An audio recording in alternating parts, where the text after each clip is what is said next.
আমাদের সকলের প্রিয় তোহা সিদ্দিকী সাহেব।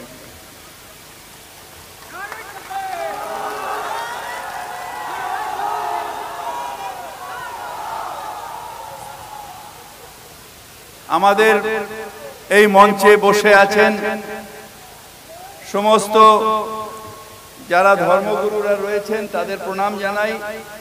উকিল সাহেবকে আসসালামু আলাইকুম জানাই। সমস্ত যারা বসে আছেন সবাইকে আসসালামু আলাইকুম জানাই। আপনাদের হৃদয়ের ভালোবাসা। আসলে আমি যখন বক্তৃতা দিই তখন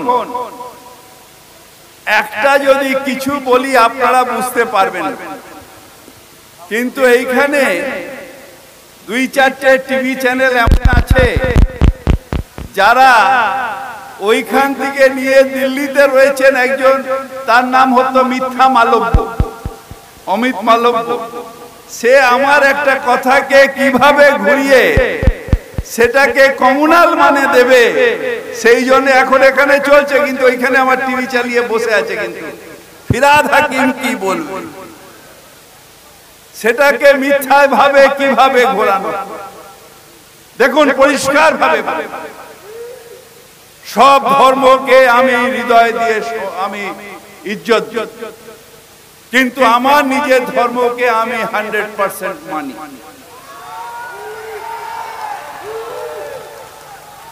পিছিয়ে পড়া মানুষের শিক্ষার কথা, শিক্ষার অগ্রগতি বলা যদি অন্যায় হয় তাহলে নিশ্চিতভাবে আমি অন্যায় করেছি।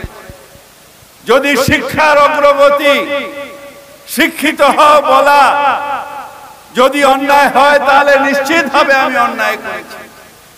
নিজের কমিউনিটিকে শিক্ষিত হওয়া বলা মানে অর্থ নয় যে অন্য কমিউনিটিকে অশিক্ষিত হওয়া বলা না, সবাইকে শিক্ষিত হতে হবে। কিন্তু যারা পিছিয়ে পড়ে আছেন তাদের শিক্ষায় আলো করতে হবে এবং তাদের জাস্টিস দেওয়ার পজিশনে যেতে হবে যে তারা জাস্টিস দেবে। নোংরা রাজনীতি আমি পরোয়া করি না, সে যেই করুক পরোয়া করি না, কারণ আমি বিশ্বাস করি যে একমাত্র আল্লাহ আছেন, আল্লাহ ছাড়া কারোর সামনে মাথা নত করা যায় না।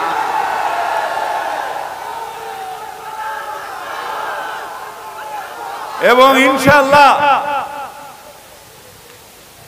যখন পপুলেশনের কথা হয়, মোহন ভগত সাহেব যখন বলে 2টো করে বাচ্চা করতে হবে, তখন সে কমিউনাল কথা বলে না। আর আমি যখন বলি পিছিয়ে পড়া মানুষ শিক্ষিত হও, তখন সেটা কমিউনাল ভাবে টিভি চ্যানেলগুলো সেটাকে কমিউনাল দেখিয়ে মানুষকে বিভ্রান্ত করে। আমার হিন্দু বন্ধু তাদের বিভ্রান্ত করার চেষ্টা করে, কিন্তু হয় না, কারণ ফিরহাদ হাকিমের কর্মটাই হচ্ছে জীবন, কর্মটা জীবন, এবং সেইটা করাচ্ছে আমাদের আল্লাহ তাআলা পরওয়ারদিগার। তিনি যতদিন আছেন আমার ক্ষতি আপনারা কেউ করতে পারবেন না।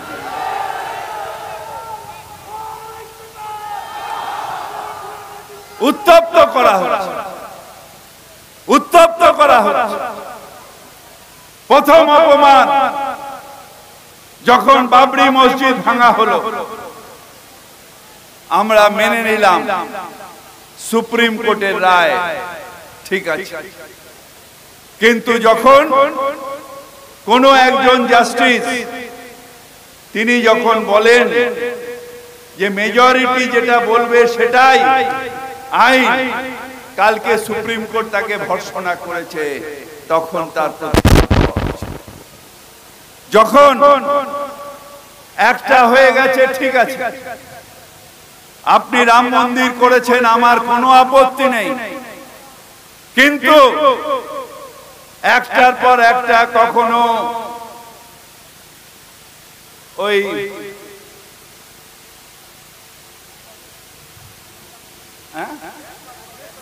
জ্ঞানপাপী মসজিদ, কখনো সম্বল মসজিদ, একটার পর একটা নিয়ে উত্তপ্ত করা হচ্ছে। কিভাবে উত্তপ্ত করা যায় আমাদের মাইনরিটি জাতিকে, কিভাবে বাংলায় ভারতবর্ষ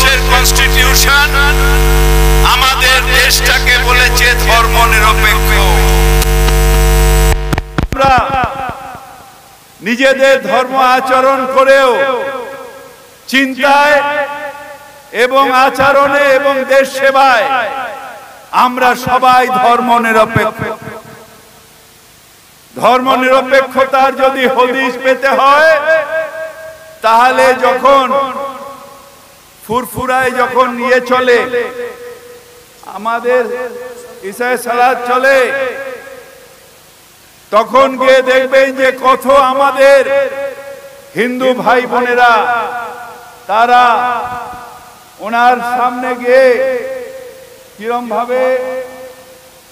কিরকম ভাবে তাদের বারবার করে তাদের সামনে, সেখানে তারা বিশ্বাসে কিভাবে তার সামনে দোয়া চায়। এইটা হচ্ছে আমাদের ধর্মনিরপেক্ষতার ক্যারেক্টার, যেখানে আমরা প্রত্যেকে বারবার করে গিয়ে আমার ধর্ম আমার, তোমার ধর্ম তোমার, আমার ধর্মের সাথে তোমার ধর্মের কোনো বিবাদ নেই, এইটা হচ্ছে আমাদের শিক্ষা। আর আমাদের মুখ্যমন্ত্রী মমতা বন্দ্যোপাধ্যায় বলেন, ধর্ম তোমার ধর্ম আমার, উৎসব সবার। তাই তিনি নিজে রেড রোডের নামাজে এখানে উপস্থিত থাকেন। আমরা অন্য অন্য ধর্ম অনুষ্ঠানে, এই তো ক্রিসমাস আসছে, এখানেও আমরা উপস্থিত থাকি, সেখানে কোনো আপত্তি নেই। আজকে তো মহারাজরা এখানে আছেন, কোনো আপত্তি নেই, কারণ ভারতবর্ষের এটাই ট্র্যাডিশন, ভারতবর্ষের সংস্কৃতি এইটা যে আমরা সবাই মিলেমিশে, আমাদের পরিচয় হচ্ছে আমরা ভারতীয়।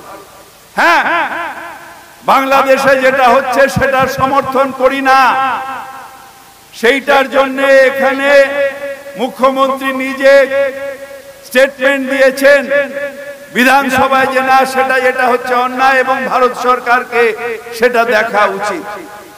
ঠিক সেইভাবে উনি বলছিলেন এক্ষুনি আমাদের হুজুর, আমাদের এখানে একটা রেজুলেশন আনা হয়েছে এই ওয়াকফ বিলের বিরুদ্ধে, যে ওয়াকফ বিল যেটা আজকে কেন্দ্রীয় সরকার আনার চেষ্টা করছে সেটা অন্যায়।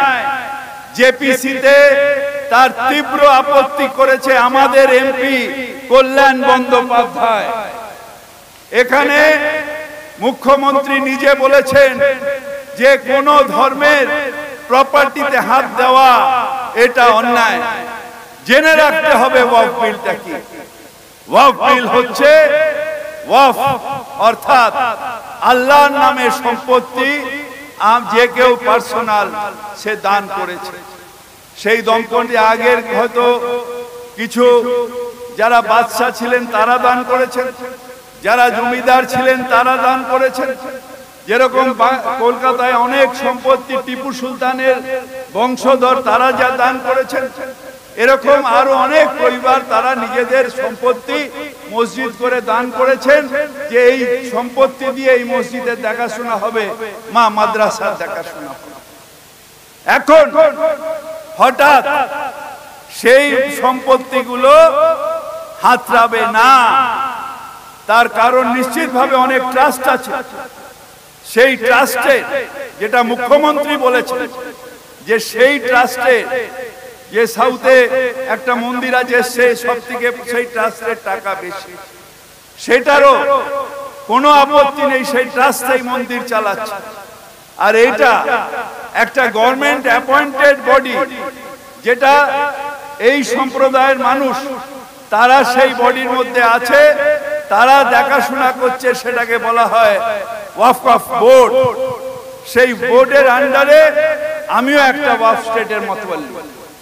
আমরা যে যার নিজের যে স্টেট ওয়াকফ স্টেট চালাই, সেখান দিয়ে যে রোজগার হয় সেটা ইমামের, আমাদের মুয়াজ্জিনের খরচা, মসজিদের খরচা, এই সব খরচা, এবং তার বেশি যেটা হয় সেটা ওয়াকফ বোর্ডে দিয়ে সমাজে, আমাদের সমাজের যে উন্নয়ন, সেটা হোস্টেল তৈরি করা, কলেজ তৈরি করা, স্কুল তৈরি করা, সেখানে সেই টাকাটা যায়। এখন হঠাৎ মোদী সরকারের লোভ পড়ে গেছে ওয়াকফ সম্পত্তিকে হাটাও। অনেকে এখানে দেখছিলাম বিজেপির যখন আমাদের ডিবেট হচ্ছিল, একটা ভুল ধারণা আছে যে মুসলমানের সম্পত্তি ভাবে ওয়াল সম্পত্তি নয়, আমার ব্যক্তিগত সম্পত্তি ওয়াকফ নয়, বা যেখানেই আমরা নামাজ পড়বো, রেড রোডে নামাজ পড়ছি, সেটা ওয়াকফ সম্পত্তি হয় না। ওয়াকফ সম্পত্তি যেটা ওয়াকফ বোর্ডের আন্ডারে আছে সেটাই শুধুমাত্র ওয়াকফ সম্পত্তি, এবং সেটা যেহেতু আল্লাহর নামে দেওয়া আছে, সেই সম্পত্তি না কোনোদিন কোনো মানুষের হতে পারে, না কোনোদিন কোনো গভর্নমেন্টের হতে পারে। তাই সেই সম্পত্তির অধিকার একমাত্র আমরা যারা মাতওয়াল্লি রয়েছি, আমরা হলাম কেয়ারটেকার অফ দি স্টেট। আমাদেরও বাবার সম্পত্তি নয় সেটা, আমরা হলাম খিজমতগার। অর্থাৎ যতদিন ওয়াকফ বোর্ড আমাকে বলেছে যে খিজমত করার জন্য এটা দেখাশোনা করুন, আমরা কেয়ারটেকার দেখাশোনা করব। যেদিন ওয়াকফ বোর্ড বলবে না ইনি নয়, এরপরে উনি দেখাশোনা করবেন, এটা আমাদের নিজস্ব কোনো অধিকার থাকে না। তাই এই সম্পত্তি যখন বিল আনা হয়, জেপিসিতে আমাদের দল তীব্রভাবে তার আপত্তি করেছে, তীব্রভাবে বলেছে না, এটা করা যাবে না। এবং ইনশাআল্লাহ তাআলা এই বিল পাস হবে না। তার কারণ আল্লাহর ঘরে দের আছে কিন্তু অন্ধের হয় না। তাই যার সম্পত্তি তিনি রক্ষা করবেন। আমাদের শুধু নিষ্ঠার সাথে আন্দোলন চালাতে হবে, প্রতিবাদ চালাতে হবে, এবং শুধু প্রতিবাদ মুসলমান সম্প্রদায় নয়, সেকুলার হিন্দু সম্প্রদায়ের মানুষ তারাও বেশিরভাগই আজকে এর প্রতিবাদ চালাচ্ছে। আরে মোদী সরকার, আপনি তো দুটো স্ক্র্যাচ নিয়ে হাঁটছেন। একটা স্ক্র্যাচের নাম হচ্ছে নীতিশ কুমার, আর একটা স্ক্র্যাচের নাম হচ্ছে চন্দ্রবাবু নাইডু। যেই একটা স্ক্র্যাচ চলে যাবে, দুম করে ল্যাংড়ার মতন পড়ে যাবে। আপনি এই বিল পাস করছেন, এই বিল পাস হবে না। বিশ্বাস রাখুন পরওয়ারদিগারের উপরে যে এই বিল পাস হবে না। তার সম্পত্তি মারার অধিকার নরেন্দ্র মোদীর নেই। এই আল্লাহর কাছে শুধু তার রহমতের জন্য আমরা সবাই দোয়া করি। আপনারা সবাই ভালো থাকুন, সবাইকে ভালো রাখুন, আমরা সবাই মিলে ভালো থাকবো। আপনাদের সবাইকে আবার অভিনন্দন জানাই। আমি আমার বক্তব্য শেষ করছি। আল্লাহ হাফেজ, আসসালামু আলাইকুম। ববি ভাইকে একটু দাঁড়াতে বলবো, একটু দাঁড়াতে বলবো। আমরা সবাই জানি ববি ভাইয়ের বক্তব্য নিয়ে কাঠির মাস্টার করেছে। আমরা হিন্দু মুসলমান জাতি ধর্ম বর্ণ নির্বিশেষে আমরা সবাই ববি হাকিমের পাশে আছি, থাকবো। এবং মহারাজ দিলাম একটু আসতে বলবো। আপনার